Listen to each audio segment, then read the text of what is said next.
ولادت قمر کیا ہے، چاند کی پیدائش کیا ہے، فلکیاتی چاند کیا ہے، بذریعہ آلہ دیکھنا کیا ہے۔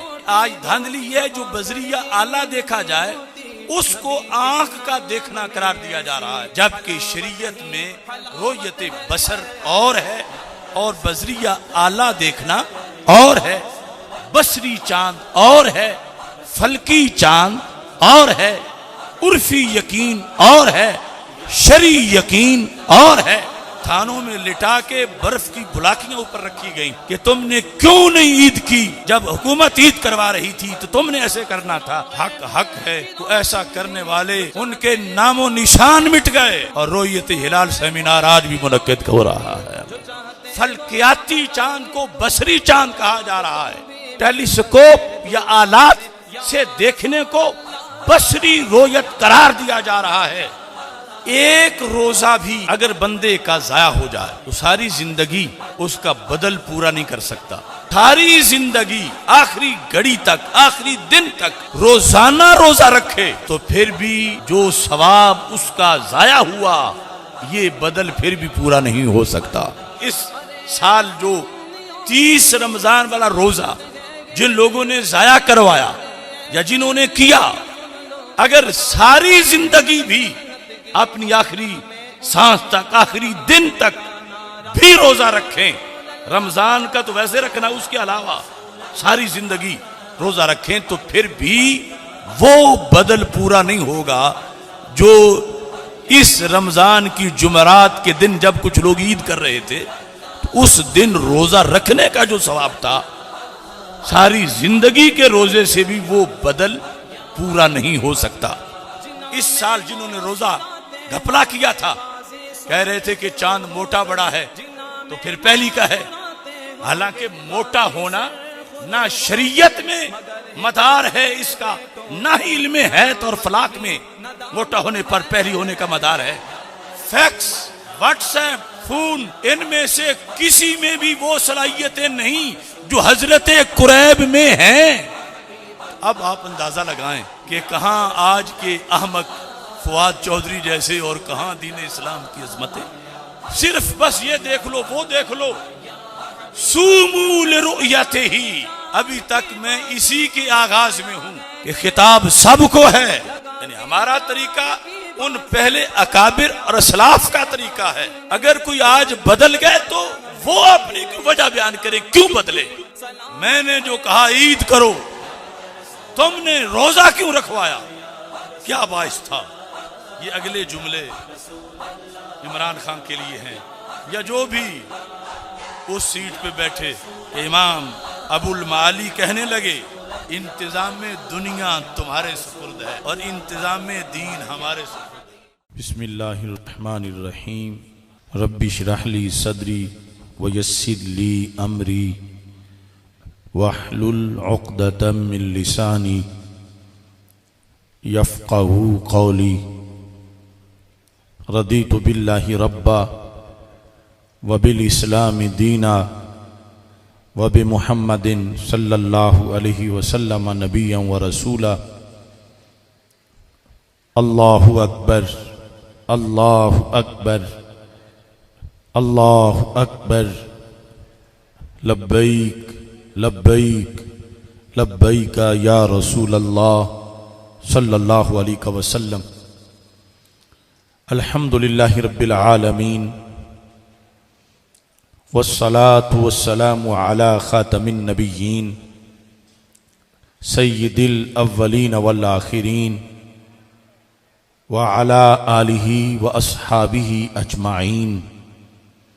اما بعد فاعوذ باللہ من الشیطان الرجیم، بسم اللہ الرحمن الرحیم۔ یسألونک عن الأہلہ قل ہی مواقیت للناس والحج۔ صدق اللہ العظیم وصدق رسولہ النبی الکریم الامین۔ ان اللہ وملائکتہ یصلون علی النبی یا ایہا الذین آمنوا صلوا علیہ وسلموا تسلیما۔ الصلاۃ والسلام علیک یا سیدی یا رسول اللہ وعلی آلک واصحابک یا حبیب اللہ۔ نہایت توجہ کے ساتھ دربار رسالت صلی اللہ علیہ وسلم کا تصور کر کے درود و سلام کا نذرانہ پیش کیجئے۔ الصلاۃ والسلام علیک یا سیدی یا رسول اللہ وعلی آلک واصحابک یا حبیب اللہ۔ الصلاۃ والسلام علیک یا سیدی یا خاتم النبیین وعلی آلک واصحابک یا سیدی یا خاتم المعصومین۔ مولاي صل وسلم دائما ابدا على حبيبك خير الخلق كلهم منزه عن شريك في محاسنه فجوهر الحسن فيه غير منقسم محمد تاج رسل الله قاطبة محمد صادق الأقوال والكلم محمد ذکرہ روح لانفسنا محمد شکرہ فرد علی الامم۔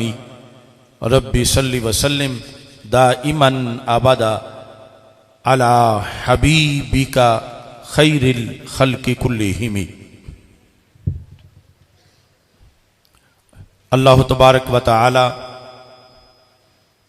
جل جلالہ وعم نوالہ وَأَتَمَّ بُرْهَانُهُ وَعَظَمَ شَانُهُ وَجَلَّ ذِكْرُهُ وَعَزَّ اسمہ کی حمد و ثنا اور حضور سرور کائنات مفخر موجودات زینت بزم کائنات دستگیر جہاں غم گسار زماں سید سروراں حامی بے کساں قائد المرسلین خاتم النبیین احمد مجتبی جناب محمد مصطفیٰ صلی اللہ علیہ وآلہ واصحابہ وبارک وسلم کے دربار گوہر بار میں ہدیہ درود و سلام عرض کرنے کے بعد السلام علیکم ورحمۃ اللہ وبرکاتہ۔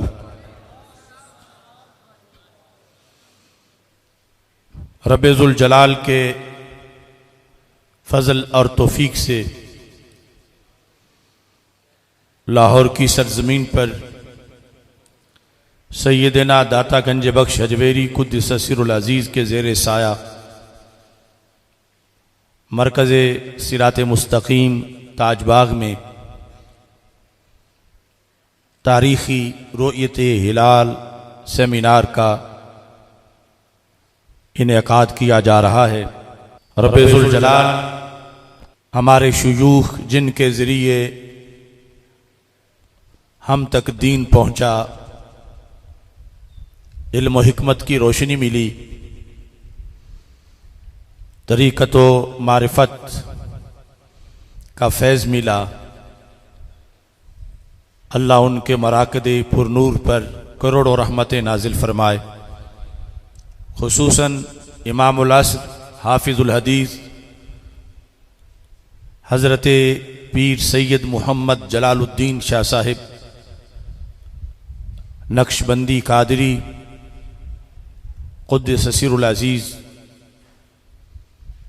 بانی مرکزی جامعہ محمدیہ نوریہ رضویہ بکی شریف، جن کے چشمہ فیض سے مجھ جیسے ہزاروں بلا واسطہ اور لاکھوں بالواسطہ سیراب ہوئے، اللہ تعالیٰ آپ کی مسائی جمیلہ کو اپنے دربار میں قبول فرمائے۔ رؤیت ہلال سیمینار نہایت ہی اہم، تفصیلی اور سینکڑوں سوالوں کے جوابات پر مشتمل ہے۔ آج کے اس سیمینار کے اندر دیگر علماء و مشائخ کے علاوہ بالخصوص جماعت رضائے مصطفیٰ صلی اللہ علیہ وسلم پاکستان کا خصوصی وفد بھی رونق افروز ہے۔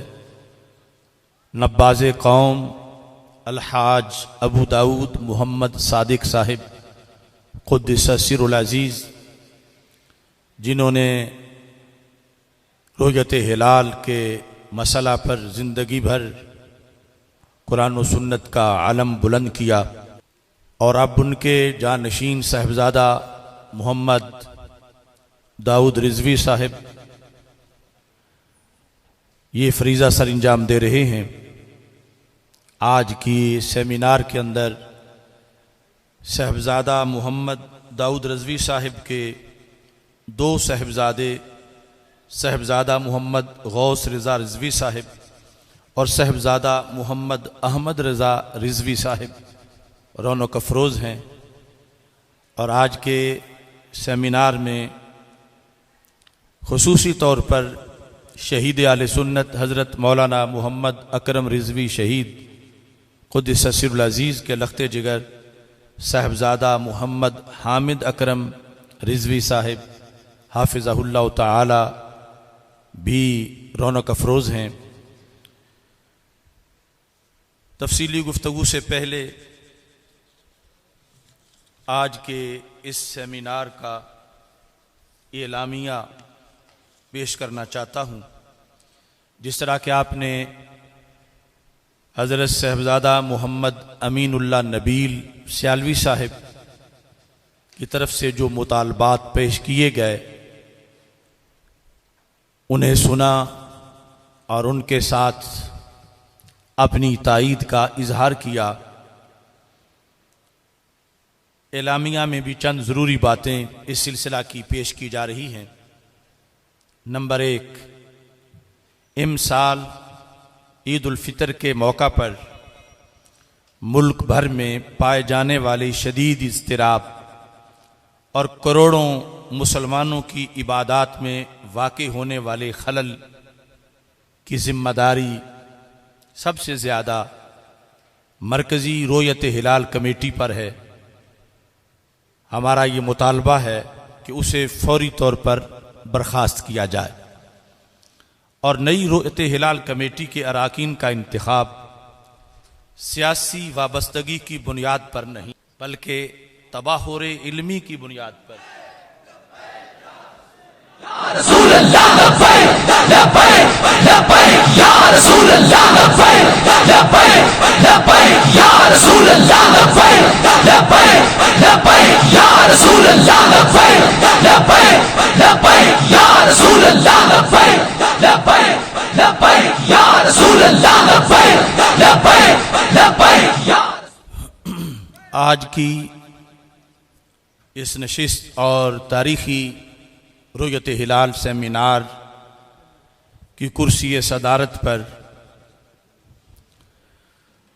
عظیم روحانی شخصیت کوٹلہ شریف کے سجادہ نشین، علوم اسلامیہ کی ماہر شخصیت حضرت ڈاکٹر میاں صغیر احمد مجددی صاحب حافظہ اللہ تعالی، آپ کرسی صدارت پر رونق افروز ہو چکے ہیں۔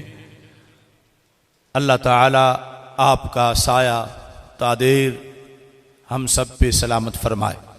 اعلامیہ کی پہلی شق پیش کی جا رہی ہے کہ کروڑوں مسلمانوں کی عبادت میں جس کمیٹی کی وجہ سے خلل واقع ہوا